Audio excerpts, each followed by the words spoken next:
So hello my YouTube family, एक बार फिर से स्वागत है आपके अपने यूट्यूब चैनल लर्निंग थीम में। तो हमारी साइकोलॉजी का सेशन चल रहा था जिसमें 2 वीडियो हम ऑलरेडी कर चुके हैं। अब उसके बाद हम नेक्स्ट टॉपिक अभिवृद्धि एवं विकास को समझने वाले हैं आज। तो अभिवृद्धि और विकास, इनमें अंतर क्या होता है? अभिवृद्धि को समझना हाइट से और विकास को समझना आप में जो भी गुण है, जैसे आपका पढ़ाई में इंटेलिजेंट होना या फिर शारीरिक विकास आपका अच्छा होना, अच्छे हष्ट-पुष्ट बॉडी बिल्डर्स, इस प्रकार से समाज में आपका अच्छा सामाजिक रूप से मतलब बेस्ट होना, मानसिक रूप से बेस्ट होना, संवेगात्मक, तो इस प्रकार से विकास होता है आप में गुण जो भी है बेस्ट। और अभिवृद्धि है आपकी हाइट को लेके मान सकते हो आप कि जैसे हाइट बढ़ती है अपनी शरीर का जैसे विकास होता है, तो इस प्रकार से। तो सबसे पहले हम देखते हैं कि अभिवृद्धि जो होती है वो कैसी होती है, मात्रात्मक होती है, जबकि विकास कैसे होता है, मात्रात्मक एवं गुणात्मक होता है। वहीं अगर दूसरी बात करें तो अभिवृद्धि यानी कि हाइट जो बढ़ती है वो कब तक बढ़ती है, मध्य किशोरावस्था तक बढ़ती है। लेकिन विकास क्या होता है, जीवन पर्यंत चलता रहता है। यानी कि हम कोई भी चीज़ सीख रहे हैं, कोई भी चीज़ नई चीज़ सीख रहे हैं, तो वो कैसे जीवन पर्यंत, जब तक हम क्या होता है, जब तक हमारा जीवन समाप्त नहीं हो जाएगा जब तक सीखते रहेंगे। तो विकास को सीखने से भी लगा सकते हैं। फिर है अभिवृद्धि केवल कैसा परिवर्तन है, शारीरिक परिवर्तन है, जबकि विकास में सभी प्रकार के परिवर्तन आ जाते हैं, जैसे शारीरिक परिवर्तन, सामाजिक परिवर्तन, उसके बाद मानसिक परिवर्तन, संवेगात्मक परिवर्तन, मनोगत्यात्मक, ये सभी परिवर्तन जो हैं, ये सभी परिवर्तन विकास के अंतर्गत आएंगे। उसके बाद जो अभिवृद्धि है वो एकीकृत नहीं है, बल्कि विकास का एक भाग है अभिवृद्धि। तो ध्यान रखना, विकास का भाग है अभिवृद्धि, एकीकृत नहीं है। तो विकास की क्या है, ये एक प्रक्रिया है, जबकि विकास क्या है, एकीकृत। एकीकृत का मतलब जिसमें सभी पहलू क्या हो, शामिल हो। ध्यान रखना, जो अभिवृद्धि है वो विकास में क्या होती है, शामिल होती है या सन्निहित हो सकती है। फिर यानी एकीकृत का मतलब है सभी पहलू आपस में कैसे होंगे, संबंधित होंगे। मान लो किसी की हाइट बढ़िया है, शरीर से हष्ट-पुष्ट है, तो उसमें क्या होगा, शारीरिक विकास, सामाजिक विकास, मानसिक विकास, संवेगात्मक विकास, मनोगत्यात्मक विकास, ये सारे एक दूसरे से कनेक्ट होते हुए एक दूसरे को ऊपर लेते जाते हैं। तो इस प्रकार से इनको ध्यान रखना है। फिर उसके आगे बात करें, जो अभिवृद्धि है वो क्या होती है, संरचना में सुधार होती है। क्या होती है, संरचना में सुधार। लेकिन अगर विकास की बात करें तो संरचना तो है ही है, साथ ही साथ किसमें, कार्य में भी क्या होता है, सुधार होता है। तो इस प्रकार से दोनों चीज़ याद रखनी है। फिर आगे अगर बात करते हैं हम, छठा पॉइंट, ये अभिवृद्धि जो है वो माप का विषय है, जबकि विकास क्या किसका विषय है, मूल्यांकन का विषय है। जो अभिवृद्धि है वो वातावरण पर निर्भर करती है। यानी कि अगर वातावरण बेस्ट मिलेगा तो हो सकता है उसकी हाइट अच्छी बढ़ जाए। वातावरण से मतलब है कि खाना पीना, यानी कि भरण पोषण अगर उसका अच्छा होता है तो उसकी हाइट हो सकता है जल्दी और अच्छी बढ़ जाए। तो इसी प्रकार वृद्धि जो है वातावरण पर निर्भर करती है। जबकि विकास की बात करते हैं, वातावरण व जीवन दोनों पर निर्भर करता है। यानी कि वातावरण और जीवन दोनों पर निर्भर करेगा। अभिवृद्धि की बात करें तो ये रेखीय चलती है, इस प्रकार से ये कैसी चलेगी, रेखीय। जबकि विकास की बात करें तो ये कैसे चलता है, वर्तुलाकार चलता है, कभी घट जाता है कभी बढ़ जाता है। अब देखो यहाँ से स्टार्ट हुआ, यहाँ कम हो गया, फिर बढ़ा, फिर नीचे डाउन हो गया, फिर बढ़ा, फिर नीचे डाउन, फिर बढ़ा। तो इस प्रकार से चलता है ये। फिर अगर अभिवृद्धि की बात करें तो इसको हम देख सकते हैं, लेकिन अगर विकास की बात करें तो इसको क्या कर सकते हैं, केवल अनुभव कर सकते हैं। तो इस प्रकार से ये हो गया अपना अभिवृद्धि और विकास में अंतर। और आगे ये नोट है एक, कि अभिवृद्धि एवं विकास एक दूसरे के क्या होते हैं, पूरक होते हैं। तो अभिवृद्धि एवं विकास एक दूसरे के पूरक होते हैं। तो ध्यान रखना आ सकता है सीधा सीधा कि अभिवृद्धि एवं विकास होते हैं एक दूसरे के पूरक। तो आपको बताना है कि एक दूसरे के क्या होते हैं, ये पूरक होते हैं। फिर बाल विकास के विशेष तथ्यों की अगर हम बात करते हैं तो विशेष तथ्यों में क्या आएगा, तो ये क्या होता है, ये क्रम से होता है। क्रम से का मतलब है, जैसे जब बच्चा जन्म लेता है तो सबसे पहले क्या करता है, अपने गर्दन को उठाना प्रयास करता है, फिर अपनी चेस्ट को उठाना प्रयास करता है, फिर दोनों हाथों को, फिर लास्ट में आकर पैरों को। तो क्रमशः व क्रमिक जैविक रूप से चलता है, जैविक परिवर्तन है। फिर उसके बाद विकास क्या है, ये वृद्धि, यानी कि इसमें वृद्धि भी है, ये इसमें क्या होती है, क्षमता भी है। यानी कि पहले हमारी क्षमता 5 किलो वजन उठाने की भी नहीं है और आज हम 20 किलो वजन भी उठा सकते हैं। परिपक्वता, परिपक्वता से मतलब आप लगा सकते हो कि यही क्षमता से ही परिपक्वता का कनेक्ट कर सकते हो आप। फिर वातावरण के समय अंतःक्रिया, वातावरण के साथ भी क्या होती है, अंतःक्रिया होती है। फिर वहाँ आगे बात करें, शरीर तथा मन में होने वाली सभी प्रकार के परिवर्तन, शरीर तथा मन में होने वाले सभी परिवर्तन, यानी कि शरीर तथा मन में, मन के जानी यानी कि मन का मतलब है अंदर से, शरीर तथा अंदर से होने वाले सभी प्रकार के परिवर्तन क्या है, विकास है। फिर आगे बात करें, विकास कैसा होता है, लचीला होता है और संशोधन योग्य होता है। यानी कि विकास को हम अगर बढ़िया मतलब वातावरण अगर अच्छा है तो बच्चे का विकास अच्छा होगा। उसकी टाइम टाइम पे अगर देखभाल अच्छे से की जा रही है, एक पौधा ही है, अगर पौधे का टाइम टाइम पर उसको पानी पिलाया जा रहा है या फिर उसमें खाद डाली जा रही है तो वो कैसा हो जाता है, जल्दी बढ़ जाता है। लेकिन एक पौधा ऐसा ही लेता है जिसमें टाइम टाइम से पानी नहीं लग रहा, खाद नहीं लग रहा, तो वो कैसा रहेगा, कमज़ोर रह जाएगा। तो विकास लचीला एवं संशोधन योग्य इस प्रकार से। विकास का अर्थ को समझे तो क्या होगा, यानी कि अधिक प्रगति पे चला जाना, अधिक प्रकटीकरण हो जाना और अधिक परिपक्वता का की ओर जाना। तो अधिक परिपक्वता की ओर जाना भी क्या है, ये विकास है। फिर विकास सांस्कृतिक, यानी कि विकास जो है सांस्कृतिक परिवर्तन से भी प्रभावित होता है। यानी कि सांस्कृतिक परिवर्तन का मतलब है जो अपने सांस्कृतिक कार्यक्रम होते हैं समाज के अंदर या अपनी कॉलेज में या विद्यालय वगैरह में, तो वो सांस्कृतिक परिवर्तन से भी प्रभावित होता है। फिर आगे अगर बात करें तो विकास की प्रत्येक अवस्था में जोखिम होता है। विकास की प्रत्येक अवस्था में क्या होता है, जोखिम होता है। तो फिर प्रत्येक अवस्था में जोखिम कैसे होता है भाई, प्रत्येक अवस्था में जो जोखिम ऐसा होता है कि जब बच्चा छोटा होता है तो आग को पकड़ लेता है तो उसको पता नहीं रहता है कि क्या क्या है आग क्या नहीं है। लेकिन जब उसको पता लगता है तो बाद में उसको ज्ञान हो जाता है। तो जो ज्ञान हो गया उसको कहेंगे हम परिपक्वता, कि वो परिपक्व हो गया, समझ गया उसको कि आ गया।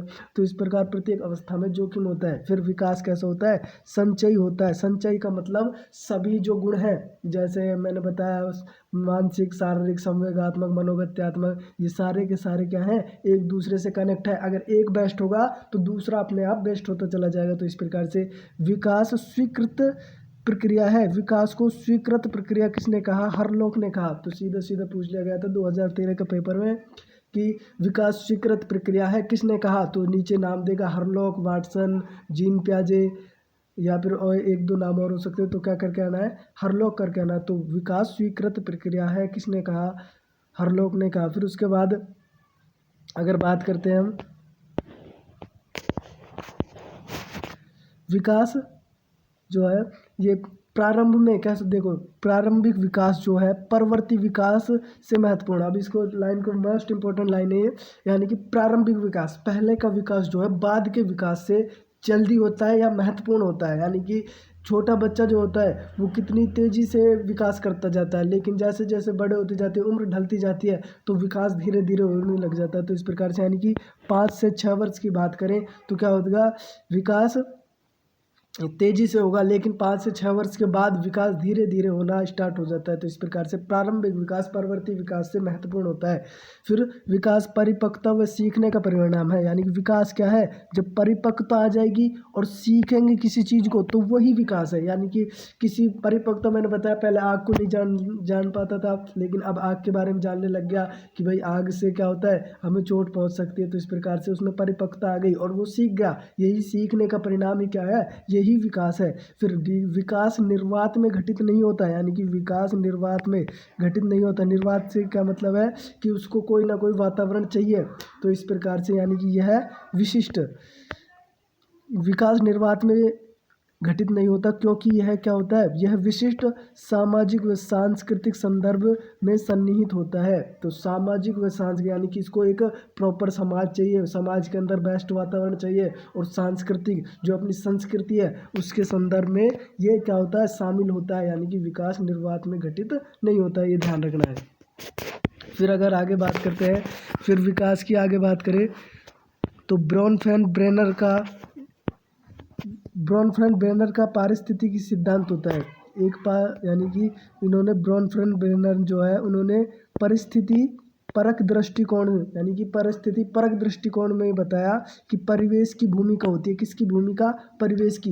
जो ब्रॉनफ्रेड ब्रेनर का विकास का परिस्थिति परक दृष्टिकोण विकास में परिवेश की भूमिका पर क्या देता है? बल देता है। सीधा सा ऐसा समझिए, ब्रॉनफ्रेड ब्रेनर है जो इन्होंने एक सिद्धांत दिया है परिस्थिति परक दृष्टिकोण। आगे आएगा, आगे हम इसको डिटेल से पढ़ेंगे। तो इसने परिवेश का मतलब क्या होता है? वातावरण से ही हम दे सकते हैं कि ब्रॉनफ्रेड ब्रेनर का विकास का परिस्थिति परक दृष्टिकोण विकास में परिवेश की भूमिका पर बल देता है। अब ऐसे पढ़ोगे डायरेक्ट समझ में आएगा, लेकिन ऐसे पढ़ोगे ब्रॉनफ्रेड ब्रेनर का परिस्थिति परक दृष्टिकोण के अनुसार वो कहते हैं कि विकास में परिवेश की भूमिका क्या है? महत्वपूर्ण है, या परिवेश की भूमिका पर बल देते हैं कौन?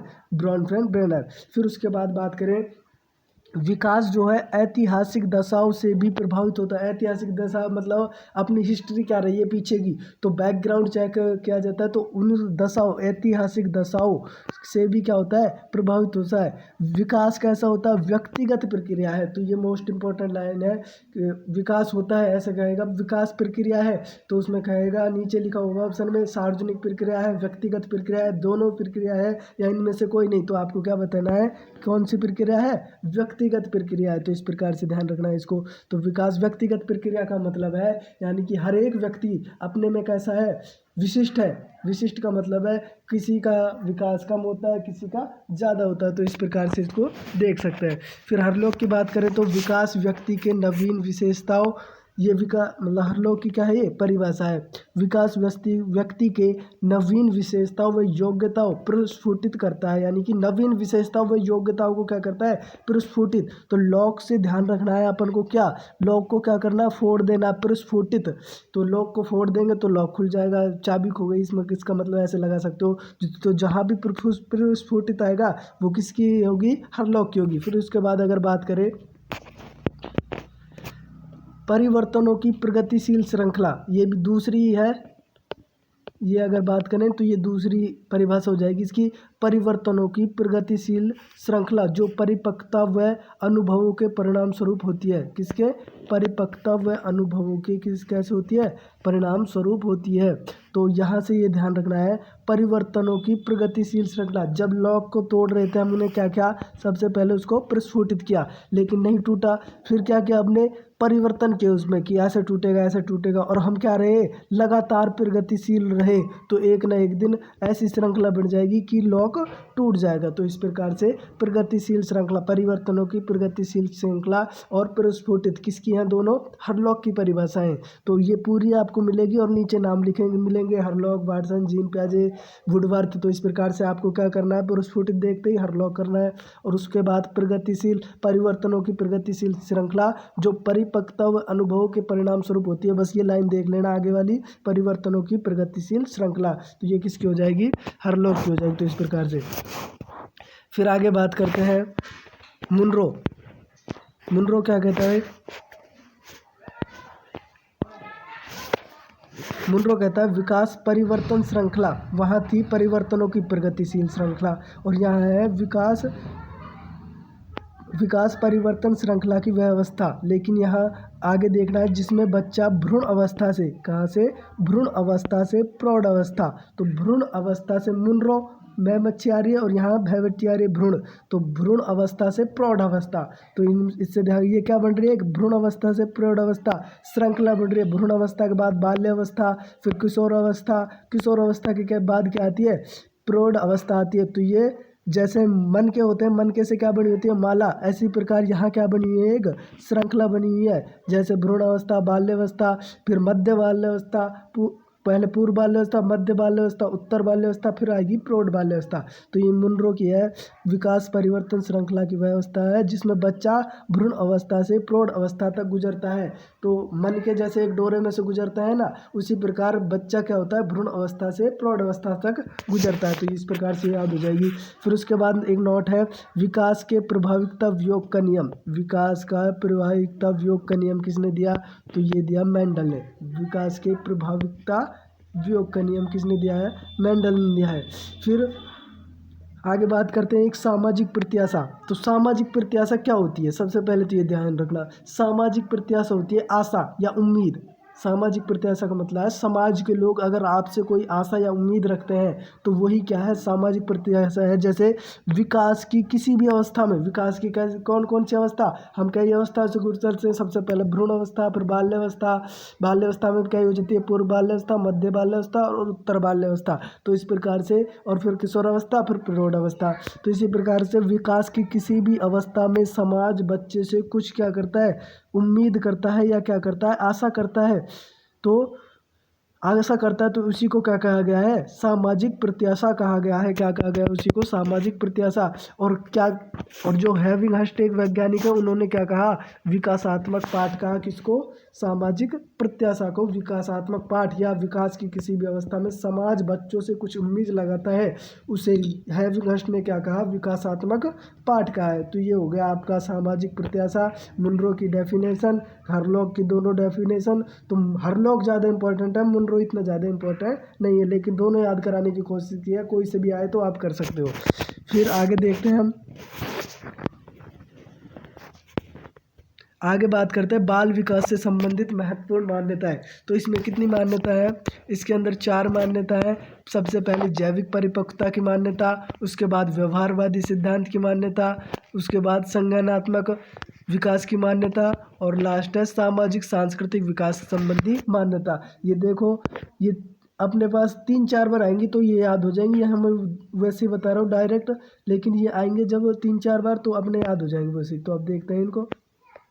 जैविक परिपक्वता की मान्यता, जैविक परिपक्वता की मान्यता किसने दी, तो इसमें के प्रमुख प्रतिपादक जो है स्टैनले हॉल और गैसेल। कौन कौन है, स्टैनले हॉल और गैसेल।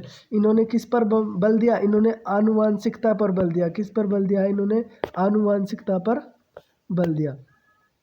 इन्होंने आनुवांशिकता पर बल दिया और प्राकृतिक नियमों और व्यवहार को किसके द्वारा, व्यवहार प्राकृतिक नियमों द्वारा तय होता है, ये कहा। तो 2 चीज़ याद रखना है, जैविक जो परिपक्वता है वो स्टैनले हॉल और गैसेल, ठीक है। फिर उसके बाद मुख्यतः किस पर बल दिया, आनुवांशिकता पर बल दिया, यानी कि विकास मुख्यतः आनुवांशिकता से प्रभावित होता है, तो आनुवांशिकता पर बल दिया। और प्राकृतिक नियमों द्वारा, यानी कि व्यवहार को क्या बताया कि प्राकृतिक नियमों द्वारा क्या होती है, तय होती है। तो इस प्रकार से स्टैनले हॉल, जैविक परिपक्वता, आनुवांशिकता और व्यवहार प्राकृतिक नियमों द्वारा तय होता है। फिर उसके बाद आगे बात करते हैं हम व्यवहारवादी सिद्धांत की मान्यताएं। तो व्यवहारवादी सिद्धांत की मान्यताएं देखते हैं। तो व्यवहारवादी सिद्धांत की मान्यता में प्रतिपादक अगर पूछे तो प्रतिपादक कौन है, जे.बी. वाटसन और बी.एफ. स्किनर। तो ये कौन है, मूल व्यवहारवादी हैं दोनों। तो ध्यान रखना कि मूल व्यवहारवादी कौन है, बी.एफ. स्किनर और जे.बी. वाटसन। मैन तो कौन है, बी.एफ. स्किनर है। तो इस प्रकार से इसको ध्यान रखना। व्यवहारवादी सिद्धांत की मान्यता में पर्यावरण को क्या माना है इन्होंने, पर्यावरण के कारक को पालक के विकास में सहायक, यानी कि इन्होंने किसको, पर्यावरण के कारक को, और उन्होंने आनुवांशिकता को माना है। ऊपर जो पढ़ा है जैविक वालों को, तो जैविक में आनुवांशिकता को माना है और इन्होंने पर्यावरण कारक और पर्यावरण के साथ इंद्रिया, जो अपनी इंद्रियां हैं, कितनी है, 5 इंद्रियां हैं, तो उन इंद्रियों की अनुभूतियों को गहरा प्रभाव बताया है। यानी कि 2 चीज़ यहाँ ध्यान रखनी है, जे.बी. वाटसन और व्यवहारवादी। तो प्रतिपादक हो जाएंगे, पर्यावरण को माना है और इंद्रिय अनुभूतियों को माना है इन्होंने। और ऊपर किसने, ऊपर अगर बात करें तो किस किस को माना है, ऊपर यहाँ देख सकते हो, और जैविक में आनुवांशिकता और प्राकृतिक नियमों द्वारा तय, प्राकृतिक नियम, और यहाँ पर्यावरण और इंद्रिय अनुभूति, ये 2 चीज़ याद रखनी है व्यवहारवादी में। फिर संज्ञानात्मक विकास संबंधी मान्यता की बात करें तो संज्ञानात्मक विकास संबंधी मान्यता किसने बताई है, ये बताइए जीन प्याजे ने। किसने, जीन प्याजे। जो संज्ञान आएगा, संज्ञान जहाँ भी आएगा, जीन प्याजे। तो ध्यान रखना है, संज्ञानात्मक विकास सिद्धांत, संज्ञानात्मक विकास सिद्धांत अलग से टॉपिक है अपने पास, वहाँ भी पढ़ेंगे। तो संज्ञानात्मक विकास सिद्धांत के प्रतिपादक जीन प्याजे। संज्ञान, ज्ञान का मतलब है किससे, मस्तिष्क से। तो यहाँ सर्वाधिक प्रभाव किससे पड़ता है, मानसिक क्रियाओं से पड़ता है। किससे पड़ता है, मानसिक क्रियाओं से। फिर आगे बात करें अपन, तो संज्ञान, संज्ञान मतलब ज्ञान, ज्ञान किसने, जीन प्याजे, और मानसिक क्रियाओं से प्रभावित होता है, यानी कि विकास किससे, मानसिक क्रिया से। फिर उसके बाद है सामाजिक सांस्कृतिक विकास संबंधी मान्यता। ये कौन है, लेव वाइगोत्स्की। कौन है भाई, लेव वाइगोत्स्की। तो समाज में लेव मीन्स लव, और समाज में क्या होना चाहिए, प्यार होना चाहिए। तो इस प्रकार से इसको जोड़ सकते हो आप। तो इसमें सामाजिक सांस्कृतिक विकास संबंधी मान्यता कौन हो जाएगा, लेव वाइगोत्स्की हो जाएगा। और इन्होंने किस पर, नवीनतम विचारधारा, यह बाल मनोविज्ञान की कैसी है, ये नवीनतम विचारधारा पूछे। नवीनतम विचारधारा कौन सी है, तो लेव वाइगोत्स्की की कौन सी है, सामाजिक सांस्कृतिक विकास संबंधी मान्यता है, जो बाल विकास में सामाजिक, कौन सी, सामाजिक और सांस्कृतिक कारकों को महत्वपूर्ण मानती है। तो नवीनतम विचारधारा पूछे तो कौन सी, सामाजिक सांस्कृतिक विकास, लेव वाइगोत्स्की ने। और सांस्कृतिक कारकों को पूछे, सांस्कृतिक कारकों को महत्वपूर्ण किसने माना है विकास में, तो सामाजिक व सांस्कृतिक कारकों को महत्वपूर्ण माना है सामाजिक सांस्कृतिक में। तो दोनों नाम सेम है, वैसे भी याद रह जाएंगे। सामाजिक सांस्कृतिक संज्ञानात्मक, जैन प्याज ध्यान रखना। मानसिक क्रिया, जैविक क्रिया में कौन, स्टैनले हॉल और गैसेल थे, जिन्होंने किस पर बल दिया है, आनुवांशिकता पर बल दिया है। तो इस प्रकार से ये भी हो जाएगा। और अगर व्यवहारवादी की बात करें, जे बी वाटसन और बी एफ स्किनर, वैसे व्यवहारवादी और वैसे पर्यावरण या वातावरण, पर्यावरण हो जाएगा या क्या हो जाएगा, वैसे व्यवहारवादी और वैसे वातावरण, वातावरण को क्या कह सकते हैं, पर्यावरण कह सकते हैं। जैविक में आपको बता ही दिया, आनुवांशिक व प्राकृतिक नियम। जैविक है तो जैविक क्या होते हैं, प्राकृतिक होते हैं, प्रकृति में होते हैं जैविक। तो इस प्रकार से ये हो जाएगा। आशा करता हूँ कि आप सभी को ये सेशन अच्छा लगा होगा। अगर अच्छा लगा है तो please like share and comment जरूर करें कि आपको ये सेशन कैसा लगा। तो थैंक यू।